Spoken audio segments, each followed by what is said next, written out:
Hi all, welcome to part 2 of When the Rain Remembers series. Morning sunlight crept through Meera's curtains, soft and hesitant, as if even the sun didn't want to disturb her fragile peace. She sat on her bed, her bandaged wrist throbbing gently, but her mind wasn't on the pain. It was on Aarav. She didn't want to admit it, but something had changed after last night. A softness in her thoughts. A warmth in a place she had kept locked for far too long. But right beneath that warmth was fear. What if she let someone close again? What if she trusted the wrong person again? What if she ended up breaking all over again? As she tried to brush off the thoughts, her phone buzzed. A message from Aarav. Coffee. No pressure. Just company. She stared at the screen for a long moment. Her heart wanted to say yes.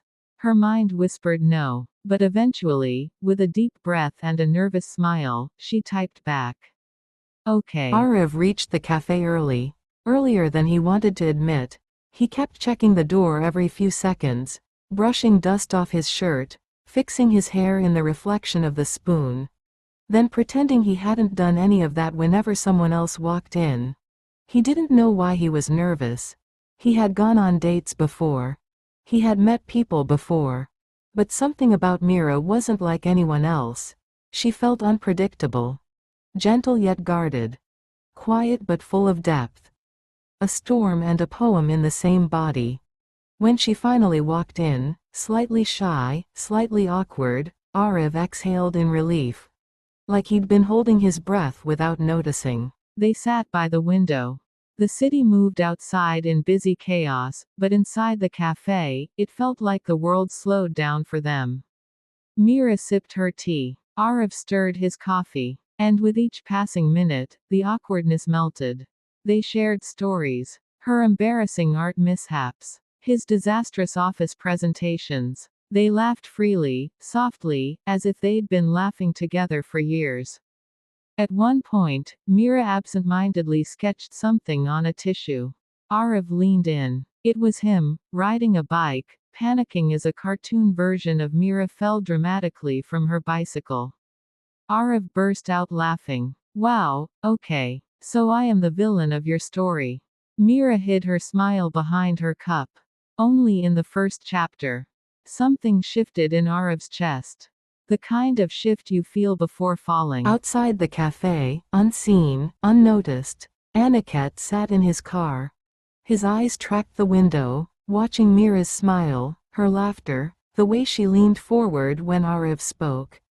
His hands tightened around the steering wheel until his knuckles went white.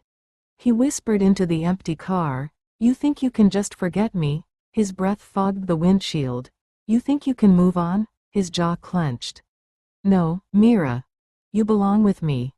The engine rumbled softly as the storm in him grew. After their coffee, Aarav walked Meera home. It wasn't raining yet, but the sky felt heavy, as if holding its breath. They took the longer route, neither of them mentioning it but both silently agreeing. They talked about dreams. Her dream to publish her own illustrated stories. His dream to design a building that would outlive him. "You always talk like you're afraid people won't understand your art," Aarav said gently. Meera looked away. "It's just people expect me to fail." Aarav's voice softened. "Then you need new people." Meera's steps slowed. "I'm trying," she whispered. The wind rustled around them. A silent promise, a fragile start.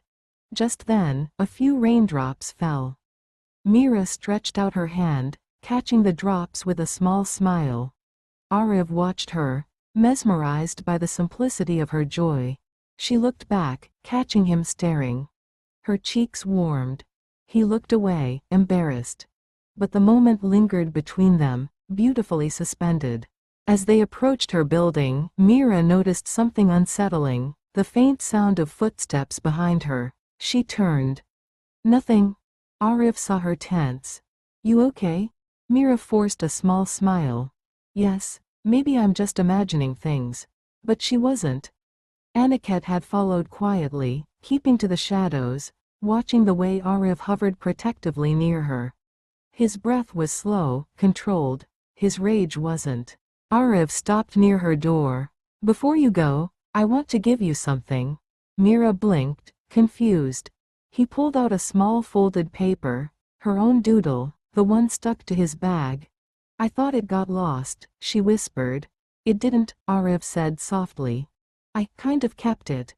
Meera looked at him, really looked. He wasn't trying to impress her. He wasn't saying romantic lines. He wasn't pretending to be someone he wasn't. He just cared. Genuinely. Her heart softened. "Aarav, thank you."